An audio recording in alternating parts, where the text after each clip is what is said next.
이 비유의 배경은, 이 비유는 예수님께서 제자들에게 주신 말씀인데, 이 비유가 시작될 때 제자들의 그 1절에서 하는 말이 그거거든요. 천국에서는 누가 큽니까? 제자들의 일반적인 많이 나오는 관심사, 우리가 늘 문제로 삼고 있는 그런 관심사. 천국에서는 누가 큽니까? 천국에서는 누가 큽니까? 라는 말이 어떨까요? 말이 잘 되는 질문입니까? 천국에서는 누가 큽니까? 말이 잘 안 됩니까? 잘 됩니까? 한번 가만히 생각해 보시죠. 말이 잘 되는가? 천국에서는 누가 크냐? 어떤 목사님이요, 교인들을 지도하시면서 이런 말씀하셨습니다. 교회에서는 선의의 경쟁도 없어야 된다. 그 말씀이요. 선의의 경쟁도 없어야 된다고 말씀하셨는데, 저는 그 말씀이 옳은 말씀이라고 생각하는 것이, 교회에서 말하는, 일반적으로 말하는 선 개념 말고요, 교회에서 말하는 선이라고 하는 것은 사랑에서부터 출발하는 거 아니에요. 그래서 그 선의하고 경쟁하고는 같이 있을 수가 없는 말이에요. 같이 양립할 수가 없는 말이에요. 그러니까 이런 생각이 듭니다. 그냥 천국하고 누가 크냐. 그건 뭐 물론 예수님께서도 그런 표현을 하시고, 야, 우리 알아듣기 위해서 여러 가지로 격려도 하시고 경고도 하시고 하시는 말씀이지만, 천국의 본질적인 성격은, 천국에서는 경쟁할까요? 천국에서 누가 잘나는지 경쟁하지 않는다면은, 천국에서 누가 크냐는 거는 우리가 생각해보고 뭐 반성하고 뭐 이런 거는 가능할지 몰라도 개념상으로는 잘 맞지 않는 모순되는 표현이라고 볼 수 있습니다. 근데 어쨌든 제자들은 그걸 물어보거든요. 그런 분위기. 그 다음에 아까 말씀드린 대로 교회에 구원받지 못할 것 같은 신자들이 많이 섞여 있는 그런 분위기에서 이 말씀을 하고 있는 겁니다. 교회에 구원받지 못할 것 같은 사람이 많이 섞여 있다고 하는 것은 이미 실족한 상태에 있는 거죠.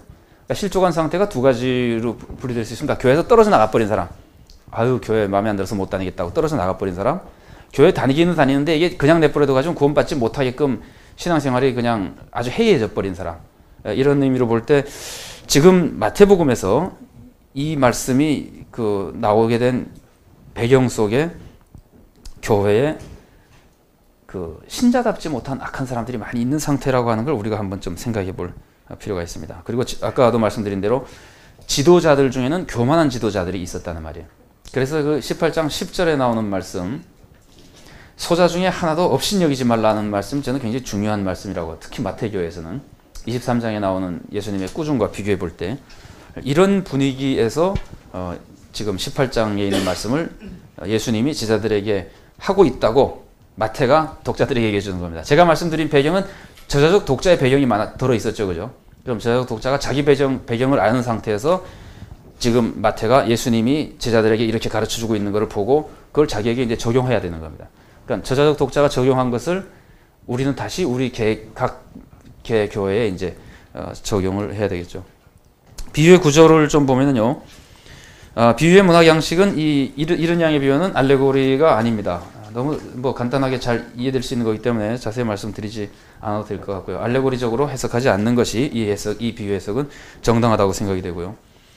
그 다음에 다 잘 아시지만 혹시 그냥 지나가는 말로 정리해 본다면 11절이 없잖아요. 되게 아시죠, 그죠? 목사님들은 잘 아실 것이고, 혹시 아직 거기까지 정리할 기회가 별로 없었던 지도자들이나 학생들이 계신다면은, 우리가 잘 아는 대로 지금 우리가 가지고 있는 본문은 수많은 사본들을 연구해 가지고 그 사본들 중에서 사본이 서로 다르니까 서로 다른 모습들을 비교해 가면서 어느 게 가장 원본에 가까우냐를 찾은 거거든요. 그래서 우리가 지금 원본을 찾았는데, 요 장절은 나쁘게 말하면 잘못된 사본을 가지고 장절을 매겨놨기 때문에 그렇습니다. 거기 제가 쓴 대로 장은 13세기에 랑튼이라는 사람이 구분했다 그러고요. 절은 1551년에 스테파노스 제4판에 절이 처음으로 표기됐다 그럽니다. 그러니까 이 사람들이 그 성경을 원본인 줄 알고 장절을 다 매겨놨는데, 나중에 본문 비평을 해보니까 이거는 도저히 본문으로 볼 수 없다. 이거는 사본에 누가 삽입한 거에 불과하다. 원본에는 없는 것이다. 그래서 빼버리니까 그 절이 없어져 버렸죠. 그렇다고 절을 자꾸 바꿀 수도 없고, 그건 더 피곤하니까. 그래서 11절은 이제 없다고 되어 있고 본문이 아닙니다. 비유의 구조를 잠깐 보면은요, 아주 단순합니다. 짧기 때문에 10절에서는 소자의 중요성을 얘기해주고 있고요. 소자의 중요성을 얘기하면서 업신여기지 말라는 얘기하고, 업신여기지 말라는 것을 뭐랄까 동기를 확실하게 부여해주기 위해서 그들의 천사들이 하나님을 배우고 있다. 이게 지난번에도 말씀드렸습니다만 소위 서술과 명령의 구조라고 볼 수 있습니다. 업신여기지 말라는 명령을 하지만 업신여기지 말라는 말을 많이 한다고 사람들이 업신여기게 되지 않습니다. 차라리 업신여기지 말라는 말 안 해도 너 이 사람 누군지 알아. 그 것만 한 번 줘도 업신여기지 못하거든요. 이 서술이 더 무서운 겁니다.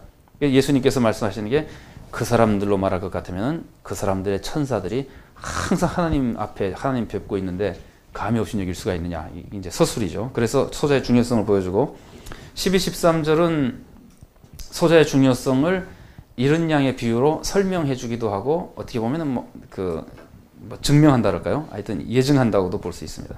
내용은 잘 아는 내용이죠. 한 양이 길을 잃으면은 다른 양을 두고라도 한 양을 찾으러 간다. 찾으면은 굉장히 기뻐하는데 잃어버리지 않았던 양보다 오히려 더 기뻐한다. 이제 이런 표현, 자연스러운 표현들이죠. 그 다음에 이제 14절은 다시 한번 소자의 중요성을 강조함으로써 반드시 찾아가도록 만드는 거죠. 하나라도 잃어버리는 것은 하나님의 뜻이 아니다. 그러면 하나님의 뜻을 따른다고 하는 사람들이 찾으러 다니지 않을 수가 없죠. 그죠? 그래서 이런 서술들을 통해서 메시지를 강화해주는 그런 구조를 가지고 있습니다. 문학기법을 몇 가지 말씀드리면요. 여기도 이제 인클루지오라고 하는 게 있습니다. 인클루지오는 전에도 말씀드렸습니다만은 문단의 앞뒤에 놓여가지고 한 문단으로 묶어주는 것인데 다음 주에 좀 보겠습니다. 인클루지오가 그렇게 완벽하게 그렇게만 작용하진 않는 경우도 있는 것 같아요. 다음 주에 좀 볼 수 있을 것 같고요. 오늘 여기는 이제 실제로 보면은 이 소자 중에 하나라는 표현하고 14절에 이 소자 중에 하나, 헬라어는 상당히 뒷부분에 나와요. 14절에서도. 그래서 이런 것들이 전체를 묶어주는 한 구조를 형성하고 인클루지오를 보여주는 표현들은 대체적으로 그 문단의 주제를 알려줍니다. 그래서 이거는 우리 중학교 때나 어쩌면 초등학교 때나 이럴 때 국어 시간에 많이 하는 것 중에 하나가 대지를 찾는 거잖아요. 대지를 찾으려면 뭘 봐야 되죠? 제일 쉽게 보는 방법이. 또 구원 선생님이 계시면 틀렸다 할지 모르겠습니다만 우리가 기억하게 들을 때 제일 쉬운 방법은 우선 앞부분이나 끝부분을 보라 하잖아요. 서론에서 잠깐 얘기하거나 결론에서 얘기한다. 그래서 그런 것과 비슷하게 인클루지오를 형성할 때 그 용어들은 대개 그 안에 있는 주제와 가까운 것들이 주로 처음과 끝에 나오면서 형성을 해줍니다. 그럼 금방 그런 것만을 봐도 이 비유는 소자에 대해서 무언가를 가르치는 것이구나. 이런 것들을 이제 짐작할 수 있게 되고요. 평행법은 제가 이렇게 그림을 그려놨는데 우리가 만일에 헬라어에 익숙하다면은 이런 평행적인 모습 속에서 100마리 있다가 한 마리 잃어버렸을 때 그걸 찾아다니는 모습에 대한 생생한 표현이라거나 그 다음에는 기뻐하는 모습이라거나 잃은 양에 대한 표현들을 평행법의 뒷부분에 둬가지고 더 강조하게끔 하는 모습 이런 것들이 나타나는데요. 우리는 사실은 그렇게 잘 알기는 어렵습니다. 한글 성경을 보면은. 또 헬라어 성경을 봐도 헬라어를 읽을 수는 있어도 헬라어에 가지고 있는 수사는 우리가 사실은 좀 잘 모르잖아요.